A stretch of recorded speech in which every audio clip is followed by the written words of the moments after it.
ஓம் Saravanabhava channel வாயிலாக உங்களை சந்திப்பதில் பெருமகிழ்ச்சி அடைகிறேன். இன்றைய பதிவு நவம்பர் மாதத்துக்குரிய ராசி பலன்கள். இந்த நவம்பர் மாதத்தினுடைய கிரக நிலைகளை பார்க்கும் பொழுது குரு பகவான் இப்போ அதிசாரமாக கடகத்தில் உச்ச பலத்தோட வலிமையாக அமர்ந்திருக்கார். அந்த உச்ச பலத்தோடு இருக்கக்கூடிய குரு பகவான் பார்வை பார்த்தீங்கன்னா செவ்வாயின் மீது பதிகிறது. ஆட்சி பலம் மிக்க செவ்வாயின் மீதும் புதன் பகவான் மீதும் சனி பகவானுடைய பார்வையில் சனி பகவான் மீதும் பதிகிறது. இது ஒரு நல்ல அமைப்பு. இந்த நவம்பர் மாதம் 16க்கு அப்புறம் அந்த குருவினுடைய பார்வை சூரியன் மீதும் பதிகிறது. அப்போ செவ்வாய் புதன் எங்க அமர்ந்திருக்காருன்னா விருச்சிகத்தில் அமர்ந்திருக்கு. சனி பகவான் மீனமனையில, ராகு பகவான் கும்பத்தில், கேது பகவான் சிம்மத்தில், சுக்கிர பகவான் துலாம் மனையில் ஆட்சி பலத்தோட ஸ்ட்ராங்கா இருக்கார். இதுதான் கிரக அமைப்பு. இந்த கிரக அமைப்புகளின் மூலமாக இந்த நவம்பர் மாதம் எதை செய்யலாம், எதை செய்யக்கூடாது, என்ன மாதிரி பலன்கள், எப்படி இருக்க போகுது என்பதை பற்றி 12 ராசிகளுக்கும் டீட்டெயிலாக தனித்தனியே நம்ம பார்க்க போகிறோம். அதற்கு முன்னால் நம்மளுடைய சேனலை நீங்கள் ஃபர்ஸ்ட் டைம் பார்ப்பவர்கள் என்றால் மறக்காம சப்ஸ்கிரைப் பண்ணிக்கிங்க. மிதுன ராசி அன்பர்களே, இந்த நவம்பர் மாதம் என்ன பலன் அப்படிங்கிறத செக்மெண்ட் வைஸாக நம்ம டீட்டெயிலாக பார்க்க போகிறோம். முதலில் உங்களுடைய எண்ணங்கள் செயல்பாடுகள் எப்படி இருக்குன்னு பார்க்கும் பொழுது உங்கள் ராசிநாதனான புதன் பகவான் 6ஆம் இடத்துல போய் உட்கார்ந்துருக்கார். ஸோ 6ஆம் இடம் என்பது கடன், நோய், எதிர்ப்பு, பகையை தரக்கூடிய ஒரு இடம். ஸோ அந்த இடத்துல போய் உங்கள் ராசிநாதன் உட்கார்ந்துருக்கார். அதாவது நீங்கள் போய் 6ஆம் இடத்துல உட்கார்ந்துருக்கீங்கன்னு அர்த்தம். அப்போ 6ஆம் இடம் கடன். அப்போ கடனை பற்றிய சிந்தனை ஓட்டங்கள் உங்கள் மனசில் கண்டிப்பாக எழும். எதிர்ப்பு சார்ந்த விஷயங்கள், உங்களை யார் குடைச்சல் கொடுத்துட்டு இருக்கான் அவனை ஐடென்டிஃபை பண்றதுக்கு அந்த இடத்துல போயிருக்கிறீங்க. அதே சமயத்தில் வம்பு வழக்கு சம்பந்தப்பட்ட விஷயத்துக்குள்ள அதை தீர்ப்பதற்குண்டான சொல்யூஷன் எடுக்கிறதுக்கும் ரைட்டு. ஆனா வம்பு வழக்கு சார்ந்த விஷயத்துக்கு போகக்கூடாது. ஏன்னா நீங்கள் போய் 6ல் உட்கார்ந்துருக்கீங்க. செவ்வாய் இங்க இருக்கார். ஆகாத செவ்வாய் ஆட்சி பலம், 6ஆம் அதிபதி. உங்க எதிர்ப்பு கொடுக்கக்கூடியவனும் வலிமையாக இருக்கான்னு அர்த்தம்.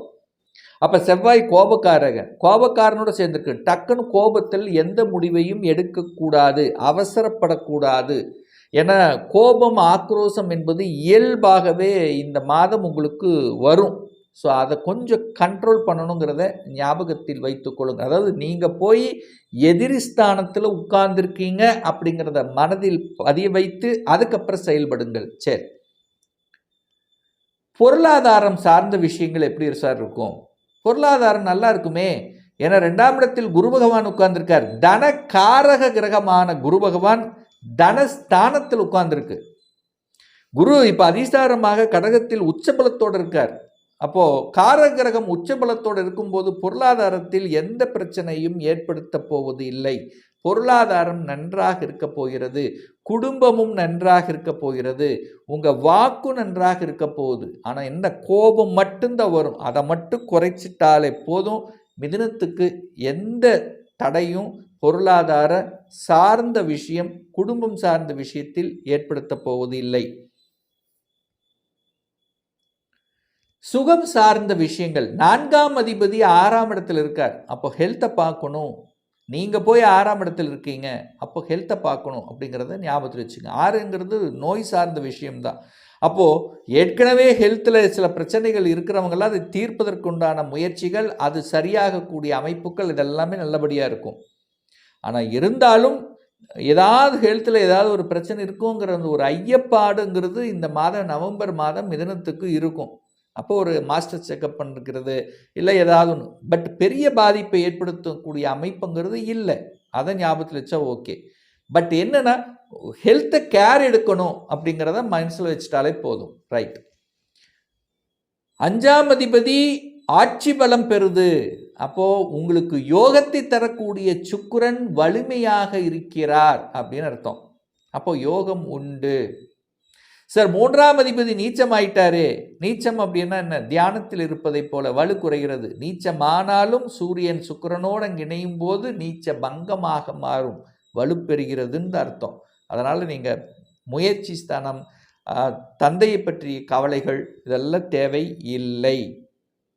அப்போ 5ஆம் அதிபதி வலுப்பெறும் போது குழந்தை ஸ்தானம் வலுப்பெறுகிறதுன்னு அர்த்தம். அப்போ குழந்தை பாக்கியத்துக்காக காத்து கொண்டிருப்பவர்களுக்கு நற்செய்தி கொடுக்கக்கூடிய ஒரு மாதம் இந்த நவம்பர் மாதம். ஏன்னா 5ஆம் அதிபதி 5ஆம் இடத்திலேயே வலிமையாக இருக்கார். பூர்வ புண்ணியாதிபதி வலிமையாக இருக்கார். சுக்கிரன் வலிமையாக இருக்கார். செவ்வாய் வலிமையாக இருக்கார். நிலம் சார்ந்த விஷயங்கள் சூப்பர். ஒரு இடத்த வாங்குறதுக்கு கடன் கிடைக்குமா? 100% கடன் கிடைக்கும். கடன் நீங்கள் போய் கடன் அமைப்பில் இருக்கிறீங்க, அந்த கடனை சுப கடன்களாக கன்வெர்ட் பண்ணிக்கிறது புத்திசாலித்தனம். அப்போ இந்த மிதனராசி என்பர்களுக்கு கடன் கிடைக்கும். அந்த கடனை வீடு, வண்டி, வாகனம், அசையும் அசையா சொத்துக்கள் இதில் இன்வெஸ்ட் பண்ணுறது சிறப்பு. அப்போது வீட்டை ஆல்ட்ரு பண்ணுறது, வீடு வாங்குறது, இதெல்லாம் நிறைய பேர்த்துக்கு இந்த மிதுனத்துக்கு இந்த நவம்பர் மாதம் யோகத்தை தரும். திருமணம் சார்ந்த சுப காரியங்கள் நல்லபடியாக நடக்குமா? ஏன்னா குரு குடும்பஸ்தானத்தில் உட்கார்ந்துருக்கார். 7ஆம் அதிபதி குடும்பஸ்தானத்தில் உட்கார்ந்திருக்கார். அப்போ ஒரு உறுப்பினரை உங்க குடும்பத்தில் இணைக்க வேண்டும் என்கின்ற அந்த நிர்பந்தத்தின் அடிப்படையில் நிறைய பேர்த்துக்கு மிதுனத்துக்கு கல்யாணம் ஆகும். 7ஆம் அதிபதி உச்ச பலம், நீங்க அப்படி எடுத்துக்குங்க. 7ஆம் அதிபதி எப்படி இருக்கார்? ஸ்ட்ராங்கா இருக்கார். எங்க இருக்கார்? குடும்பத்தில் உட்கார்ந்திருக்கார். அப்போ குடும்பம் அமைப்பதற்குண்டான சாத்தியக்கூறுகள் இந்த நவம்பர் மாதம் சிறப்பு பெறும். அப்ப திருமணத்துக்கு தடை இல்லை, உறவுகளுக்கு தடை இல்லை. கூட்டு தொழில் செய்யணுங்கிற எண்ணம் நிறைய பேர்த்துக்கு ஏற்படுத்தும். கணவன் அல்லது மனைவி செட்டில் ஆவாங்க. கணவன் அல்லது மனைவியினுடைய சொத்துக்கள் சார்ந்த விஷயத்தில் நட்பலனை தரக்கூடிய அமைப்புகள், கூட்டாளிகளுக்குள்ள இருந்து வந்த பிரச்சனைகளை சுமூகமாக தீர்க்கக்கூடிய ஒரு மாதமாக இந்த நவம்பர் மாதம் அமையும். அங்கீகாரம் கிடைக்கும். சமுதாயத்தில் ஒரு அங்கீகாரம், இன்னார் இவர் அப்படின்னு சொல்லக்கூடிய அளவுக்கு ஒரு அங்கீகாரம் கிடைக்கக்கூடிய, ஒரு பாக்கியம் கொடுக்கக்கூடிய, ஒரு மதிப்பு மரியாதை, பட்டம் பதவி கிடைக்கக்கூடிய ஒரு நல்ல மாதம் தான் இந்த நவம்பர் மாதம். சார், தொழில் ஒரு மாற்றத்தை செய்யும்னு நினைக்கிறேன். அதெல்லாம் செய்யலாமா? தொழில் சார்ந்த விஷயங்கள், ஏன்னா 10ஆம் அதிபதி தான் குரு. 10ஆம் அதிபதி உச்ச பலம். 10ஆம் இடத்தை 10ஆம் அதிபதி பார்க்கிறார். அதாவது தன் வீட்டை தானே பார்த்து வலுப்படுத்தக்கூடிய ஒரு மாதம் நவம்பர் மாதம். ஏன்னா குரு அதிசாரமாக இப்போ மிதுனத்திலிருந்து கடகத்தில் அமர்ந்து கொண்டு இப்போ நேர 10ஆம் இடத்தை பார்க்குறார். நிறைய மிதுனத்துக்கு தொழில் ரீதியில், வேலை ரீதியில் ஒரு சேஞ்சஸ்ங்கிறது நிச்சயமாக உண்டு. ஏன்னா 6ஆம் இடம் வேலை, அந்த 6ஆம் இடத்து அதிபதி வலிமையாக இருக்கார். அப்போ வேலை மாற்றம் உண்டா? நிச்சயமாக உண்டு. வேலை மாறலாமா சார்? மாறிக்கலாம், அதில் எந்த மாற்றமும் இல்லை.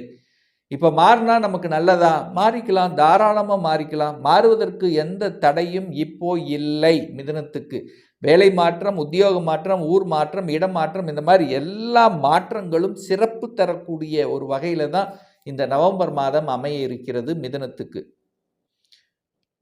சார், 8ஆம் அதிபதி 10ஆம் இடத்துல உட்கார்ந்து ஒரு வலியை கொடுத்துட்டு இருந்ததில்ல சார், தொழிலில், வேலையில் அழுத்தம், ப்ரெஷர், டென்ஷன்.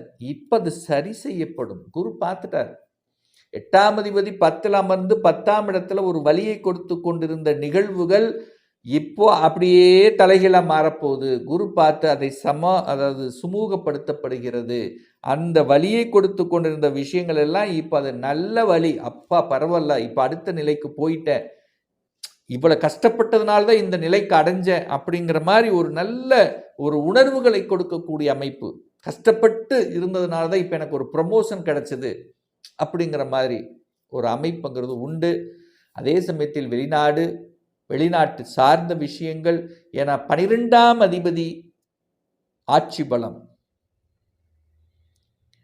அப்போ வெளிநாட்டுக்காக ஒரு முயற்சி. சார், நான் தகவல் தொடர்பு துறையில் எப்படியாவது ஒரு வெளிநாட்டுக்கு போகணும்னு நினைக்கிறேன், சக்ஸஸ் கொடுக்குமா? கொடுக்கும்.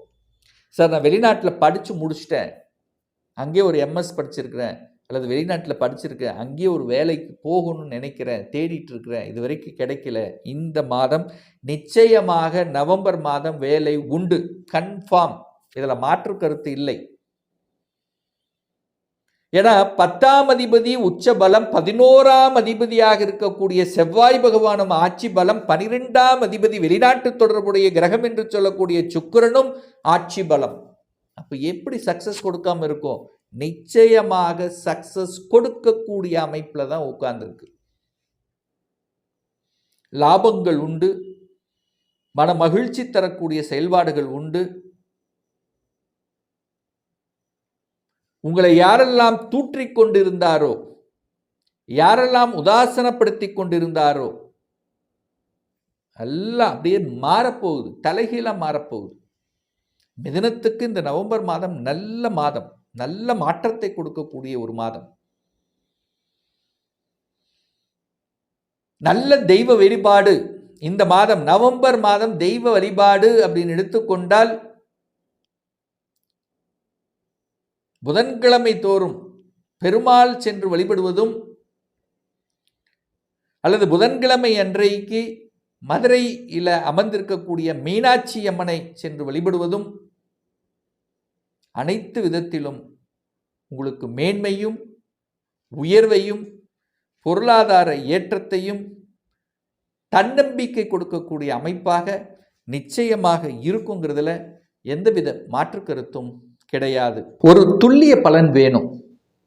இந்த 2025 சொந்த தொழில் செய்வதற்கான கொடுப்பினை இருக்கிறதா, இல்லை வேலை தானா என்னுடைய ஃபியூச்சர், அப்படி வேலையில் இருக்கும்போது எப்போ எனக்கு இடமாற்றம் ப்ரமோஷன் கிடைக்கும், திருமணம் தடைப்பட்டு கொண்டே இருக்கிறது, எப்போதான் திருமணம் நடக்கும், எப்போ எனக்கு குழந்தை பாக்கியம் கிடைக்கும், எப்போ நான் வீடு கட்டுவேன், இதையெல்லாம் தெரிஞ்சுக்கணும், என்னுடைய ஜாதகத்தை பார்க்கணும் என்று விருப்பமுடைய அன்பர்கள் டிஸ்பிளே தெரியக்கூடிய நம்பருக்கு வாட்ஸ்அப் மூலியமாகவோ ஃபோன் கால் மூலியமாகவோ தொடர்பு கொண்டு நேரடியாகவோ அல்லது ஆன்லைன் மூலமாகவோ கன்சல்டேஷன் எடுத்துக்கலாம். நம்முடைய அலுவலகம் கோயம்புத்தூரில் அமைந்துள்ளது. பிரியர் அப்பாயின்மெண்ட் வாங்கிட்டு நேரடியாக கன்சல்டேஷன் எடுத்துக்கலாம். நிச்சயமாக இந்த பதிவு ஏதாவது ஒரு ரூபத்தில் உங்களுக்கு யூஸ்ஃபுல்லாக இருக்குங்கிறதுல எந்தவித மாற்று கருத்தும் கிடையாது. மீண்டும் ஒரு நல்ல பதிவில் உங்களை சந்திக்கும் வரை உங்களிடமிருந்து விடைபெறுவது உங்கள் அஸ்ட்ராலஜர் டாக்டர் சதீஷ்.